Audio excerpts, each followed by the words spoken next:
Notre désir est accru par la difficulté.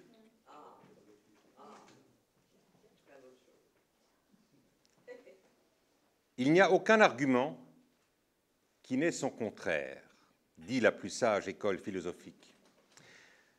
Je ruminais autrefois ce beau mot qu'un auteur ancien allègue comme raison de mépriser la vie. Nul bien ne peut nous apporter de plaisir si ce n'est celui à la perte duquel nous sommes préparés. Le chagrin est le même quand on perd une chose ou quand on craint de la perdre. Il voulait dire par là que nous ne pouvons pas vraiment jouir de la vie si nous avons peur de la perdre. Mais on pourrait toutefois dire à l'inverse que nous serrons et étreignons ce bien d'autant plus étroitement et avec d'autant plus d'affection que nous savons qu'il est moins sûr et que nous craignons qu'il ne nous soit enlevé. Car il est évident que, comme le froid renforce l'effet produit par le feu, notre volonté, elle aussi, est aiguisée par l'opposition qu'elle rencontre. Si elle n'avait pas été enfermée dans une tour d'airain, Danaé n'aurait jamais été rendue mère par Jupiter. Et qu'il n'est rien qui soit naturellement aussi contraire à notre goût que la satiété que produit la facilité. En toute chose, le plaisir s'accroît en fonction du péril même qui devrait nous en écarter. Gala, refuse-toi. En amour, on est vite rassasié des plaisirs sans tourment. Pour tenir l'amour en haleine, Lycurgue décréta que les gens mariés de Lacédémone ne pourraient faire l'amour qu'à la dérobée, et qu'il serait aussi honteux de les trouver coucher ensemble qu'avec d'autres.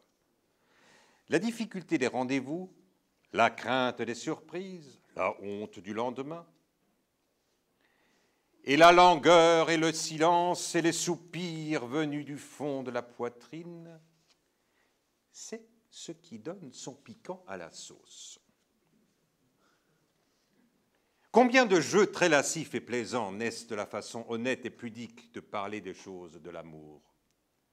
La volupté elle-même cherche à s'exciter par la souffrance. Elle est bien plus forte quand elle est cuisante et quand elle écorche. La courtisane Flora disait qu'elle n'avait jamais couché avec Pompée sans lui laisser les marques de ses morsures.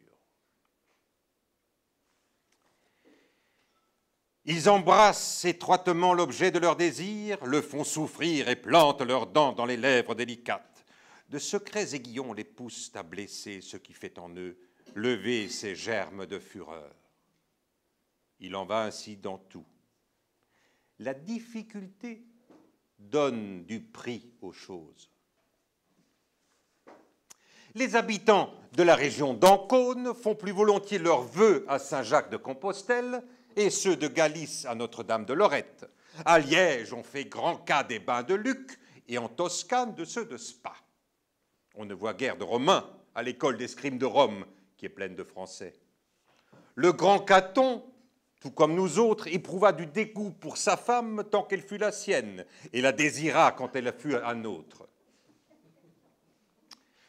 Je me suis débarrassé, en l'envoyant au haras, d'un vieux cheval dont on ne pouvait venir à bout quand il sentait l'odeur des juments. La facilité l'a rapidement rassasié de celle qu'il y a à trouver, mais quand il s'agit d'étrangères, et pour la première qui passe le long de son box, il revient à ses insupportables hennissements et à ses chaleurs furieuses, comme auparavant. Notre désir méprise et ignore ce qu'il a sous la main pour mieux courir après ce qu'il n'a pas. Il néglige ce qu'il a sous la main et tend la main vers ce qui lui échappe. Nous interdire quelque chose, c'est nous en donner envie. Si tu ne fais garder ta belle, elle cessera bientôt d'être à moi.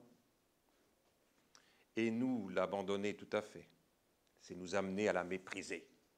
Le manque et l'abondance aboutissent au même inconvénient. Tu te plains d'avoir trop, moi, de manquer. Le désir et la jouissance nous tourmentent de la même façon. La rigueur des maîtresses est ennuyeuse. mais leur complaisance et leur facilité le sont, à vrai dire, encore plus. Parce que le mécontentement et la colère naissent de l'estime que nous éprouvons pour la chose désirée, aiguisent l'amour et le réchauffent. Mais la satiété engendre le dégoût. C'est un sentiment vague, flou, las et endormi. Si une femme veut régner longtemps sur son amant, qu'elle le dédaigne. Ah mais, amant, faites les dédaigneux, et vous verrez venir à vous celle qui vous repoussait hier. Pourquoi Poppée imagina-t-elle de masquer les beautés de son visage, sinon pour en accroître la valeur aux yeux de ses amants?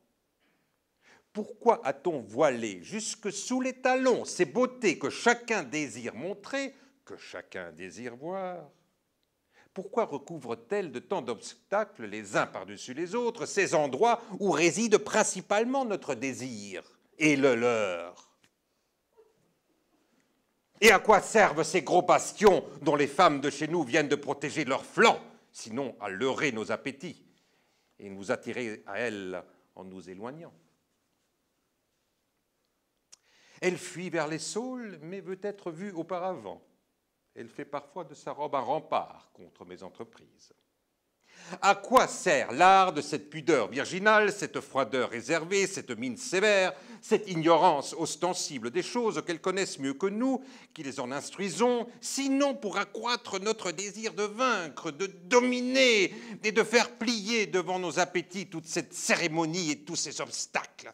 Car il n'y a pas que du plaisir, il y a aussi de la gloire à affoler et débaucher cette molle douceur et cette pudeur enfantine et soumettre à la loi de notre ardeur une gravité fière et exemplaire.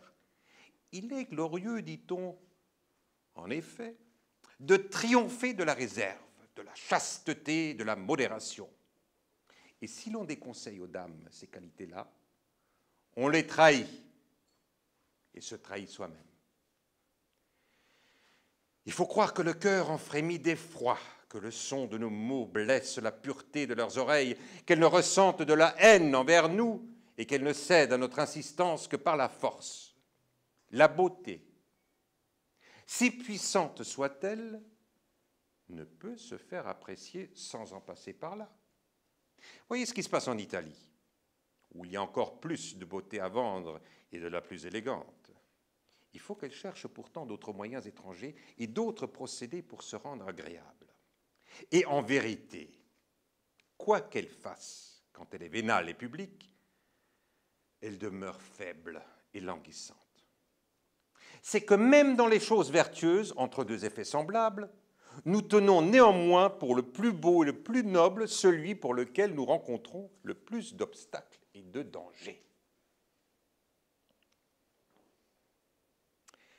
C'est en effet de la providence divine que de permettre à sa sainte Église d'être agitée, comme nous la voyons, par tant de troubles et d'orages, afin d'éveiller par ce contraste les âmes pieuses et les faire quitter l'oisiveté et le sommeil où les avait plongées une si longue tranquillité. Si nous mettons en balance la perte que nous subissons du fait du grand nombre de ceux qui se sont dévoyés et le gain que nous procure le fait de nous être remis en haleine et de voir notre zèle et nos forces ressusciter à l'occasion de ce combat, je me demande si l'utilité ne surpasse pas le dommage. Nous avons cru attacher plus fermement le nœud de nos mariages en supprimant tout ce qui permettrait de les dissoudre. Mais le nœud de la volonté et de l'affection s'est défait et relâché d'autant que celui de la contrainte s'est resserré. Au contraire, ce qui tint si longtemps les mariages en honneur et assura leur sécurité à Rome, ce fut la liberté de les rompre, accordée à qui le voulait. Les Romains s'attachaient d'autant plus à leurs femmes qu'ils pouvaient les perdre. Et alors qu'on pouvait divorcer en toute liberté, il se passa 500 ans et plus avant que quelqu'un ne le fît. Ce qui est licite n'a pas de charme. Ce qui est interdit nous excite. On pourrait citer à ce propos l'opinion d'un ancien disant que les supplices renforcent les vices plutôt qu'ils ne les affaiblissent, qu'ils n'engendrent pas l'envie de bien faire, car c'est là l'œuvre de la raison et de l'éducation, mais seulement le souci de ne pas être pris à faire le mal. Le mal qu'on croyait éradiqué, au contraire, se répand. Je ne sais pas si cela est vrai, mais ce que je sais par expérience, c'est que jamais société ne se trouva réformée par ce moyen-là. L'ordre et les bonnes règles dans la conduite des gens dépendent d'autre chose. Les serrures attirent les voleurs. Le cambrioleur passe devant les maisons ouvertes sans y entrer. Qu'il soit facile d'entrer dans ma maison la protège peut-être, entre autres moyens, des violences de nos guerres civiles. La défense attire l'entreprise et la défiance attire le mauvais coup. J'ai affaibli les desseins des soldats en ôtant à leurs exploits tout risque et toute raison d'en tirer gloire, ce qui d'ordinaire leur sert de prétexte et d'excuse. Ce que l'on fait courageusement est toujours honorable en un temps où il n'y a plus de justice. Je leur rends la conquête de ma maison facile et trompeuse. Elle n'est fermée pour personne, et qui vient frapper à ma porte. Elle n'a pour tout gardien qu'un portier à l'ancienne mode. Il ne sert pas tant à défendre ma porte qu'à l'offrir avec plus d'élégance et de grâce. Je n'ai pour tout garde ou sentinelle que les astres. Le fait que tant de maisons bien gardées ont été prises, alors que celles-ci durent encore, me fait soupçonner qu'elles ont été prises parce qu'elles étaient gardées. Cela suscite l'envie et donne des raisons à l'assaillant. Toute protection a quelque côté guerrier. Quelqu'un pourra bien envahir ma maison, si Dieu le veut, mais il est sûr que je ne l'y appellerai pas. C'est la retraite où je viens me reposer des guerres. J'essaie de soustraire ce petit coin à la tourmente des affaires publiques, de même que je leur soustrais un petit coin de mon âme. Notre guerre a beau changer de forme, se démultiplier et se diversifier en nouveaux partis. Quant à moi, je ne bouge pas. Alors qu'il est tant de maisons fortifiées, moi seul, que je sache, en France, de ma condition, et confier simplement au ciel la protection de la mienne. Et je n'en ai jamais ôté ni vaisselle d'argent, ni titre de propriété, ni tapisserie. Je ne veux ni avoir peur, ni me sauver à demi. Si une confiance totale mérite la faveur divine, alors elle m'accompagnera jusqu'au bout. Sinon, j'ai bien assez vécu pour rendre ma vie remarquable et digne d'être conservée. Comment cela ? Mais voilà bien 30 ans que ça dure.